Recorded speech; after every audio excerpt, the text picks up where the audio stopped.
बऱ्याच वेळा मित्र हो, आपल्याला ना आयुष्याच्या जडणघडणीमध्ये जेव्हा आम्ही कुठल्याही इन्स्टिट्यूट किंवा कुठल्याही क्षेत्रामध्ये काम करत असताना काही माणसाचं काम पडद्या आडच राहून जातं, पण श्रेय घेणारे किंवा त्या कामाबद्दलचा मोठेपणा गाजवणारे लोक आपल्याला बऱ्याच वेळा दिसून येतील.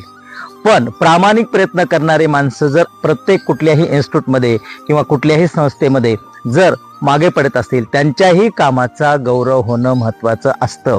पण अशा वेळेस काय होतं, कामाचा स्वरूप बदलत जातं, कामही होतं, परंतु ज्यांनी प्रामाणिकपणे काम केलं त्या व्यक्ती दुखावल्या जातात आणि प्रत्येक वेळी काम करण्याची त्यांची जी उमेद असते किंवा त्यांना जे एक प्रेरणेनं काम करावं असं वाटतं, ते काम करण्याची जिद्द, उत्साह राहत नाही.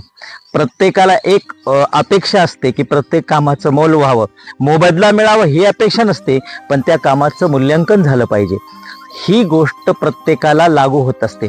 मग आम्ही काय केलं पाहिजे?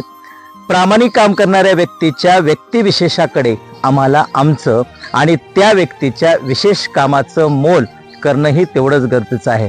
कुठलंही क्षेत्र, छत्रपती शिवाजी महाराजांनी जेव्हा मावळ्यांनी मोठा पराक्रम गाजवला किंवा मोठमोठ्या क्षेत्रामध्ये लढायांचा एक स्वरूप त्यांनी दाखवून दिलं, त्यावेळेस त्यांचा गौरव करताना छत्रपती शिवाजी महाराजांनी आपल्या गळातील महत्त्वाचे हार किंवा त्यांना प्रदान केले होते. का केले होते?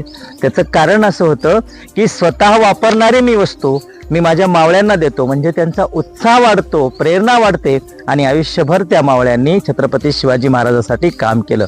म्हणून छत्रपती शिवाजी महाराजांसारखा दिसणारा शिवा काशीद नावाचा व्यक्ती छत्रपती शिवाजी महाराजांसाठी मरण्यासाठी तयार होतो. त्याला मरण आहे, छत्रपती शिवाजी महाराज तयार होणं किंवा त्यांच्यासारखं दिसणं हे म्हणजे सोपं नाही. स्वतःचे प्राण जाणार आहेत हे माहीत असताना देखील शिवाजी महाराज का झाला?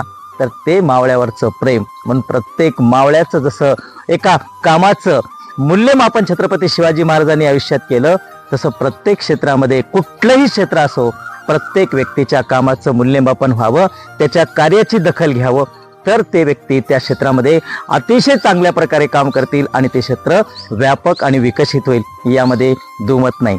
अशा प्रकारचे व्हिडिओ जर आवडले असतील तर नक्कीच तुम्ही माझ्या चॅनलला सबस्क्राईब करा. धन्यवाद.